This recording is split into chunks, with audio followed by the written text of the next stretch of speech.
Well, welcome to Champions of Rural America here on Market Day Report. Dan Newhouse, a six-term representative from Washington State, announced yesterday that he will not seek re-election in 2026. Newhouse, a longtime member and two-term chair of the Western Caucus, joins us now. Congressman, thank you so much for your time. I'm sure you're probably tired of answering this, but what led you to your decision to not run for re-election? What led me to that? Well, you know, when I came into office, it'll be almost 12 years now, I told myself that, you know, a good 10 years would be about right. I've done a little over that.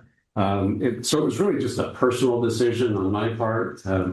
There's three ways you can leave Congress, if you know that. You can either lose re-election, you can be carried out, which is a little morbid, or you can make a decision to leave on your own terms. And that's what I have always wanted to do. Certainly no qualms about running again. I think I could absolutely get reelected, but it's time for me personally. I've been able to do a lot. I've had tremendous experiences here working with my constituents and the people here in Congress to get a lot done. It just seems like a good time for me personally to go, because there's other things that I want to do in my life as well. And my family's a big consideration. Farm, a lot of reasons that all add up to me, a little voice in my head saying it's. Well, speaking of all of that you have accomplished, I know we have been fortunate here at RFD-TV to team up with the Western Caucus. You played a key role in growing the caucus, 110 members strong. The importance of this group fostering bipartisan conversations that have led to answers for so many people in rural communities. You are absolutely right. And I cannot say enough about the value of the Western Caucus and what it has meant to, I think, improving the decision-making here in Congress itself, because we've done so many things to enlighten people, to educate people who represent areas of the country that may not have the same challenges that we do in the western part of the country as it relates to federal land ownership or some of the rural issues that we have with natural resources or agriculture or water, all of the different things that impact our ability to make a living and enjoy prosperity in the Western United States. So we've really brought that story to people all over the country. And I think part of the reason of our growth in numbers is because of the interest people have gained in that exposure to the Western issues. And so we're not going to change the name, but it's almost become a rural caucus. People all over the country from rural America have shown tremendous interest in the things that the Western Caucus. Absolutely. I know from, Georgia to Arizona, Guam to New York. I know the members. It is vast. You mentioned your farm, of course, third-generation farmer in Yakima Valley. You understand the work, the policy needed. How has that life really helped shape and inform your decisions? Oh, it's had a tremendous impact on the decisions I make here in Congress.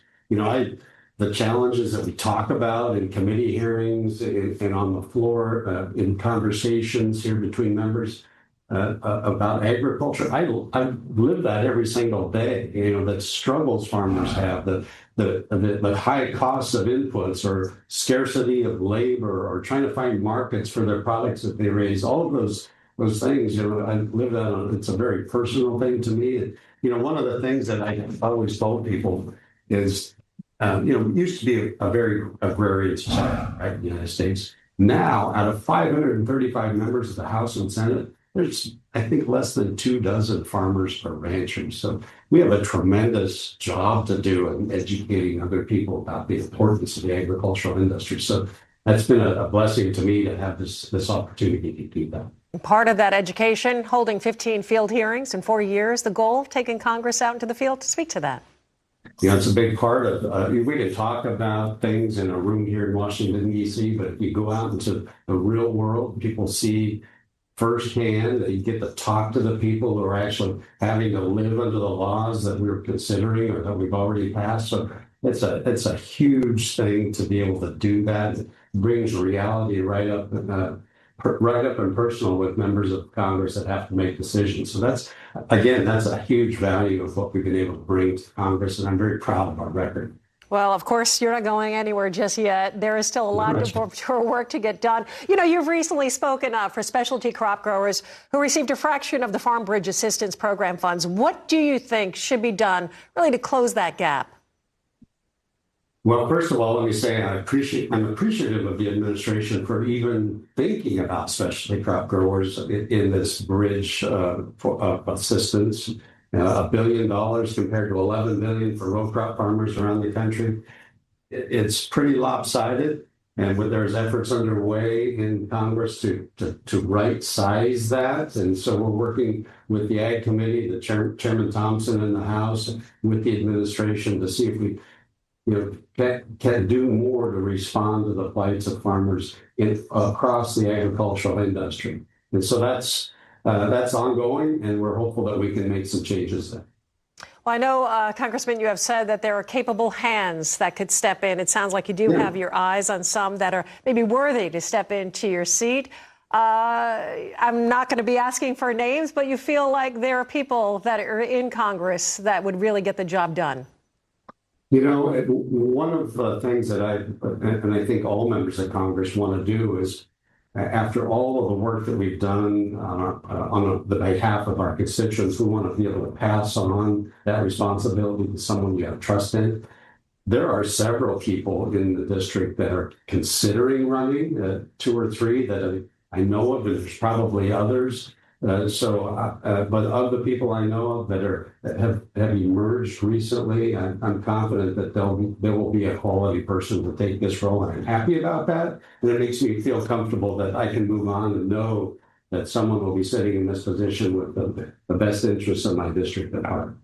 A message, Congressman, you'd like to leave our farmers, producers, as they look to face what could be another challenging year ahead as they work to clothe, feed, and fuel this nation. Your thoughts here? Well, I'm a very optimistic person, and I just want people to know that we are doing all we can here in Washington, D.C., as much as possible to right size the things that the federal government is engaged in to help farmers, to try to change the dynamic that we're all facing of high costs and low prices for commodities. We're working as hard as we can to do that. And just know that there's a lot of people working on your behalf. The American agricultural industry is important. It's certainly important to feed our country, but it's an issue of national security. It truly is for us as a country to be able to have a strong agricultural industry. And I think largely, and because of the Western Caucus and our efforts, most all of Congress understands that. But one caution, there's only about 2% of the U.S. population are engaged in agriculture. And like I said, a very small percentage of Congress as well.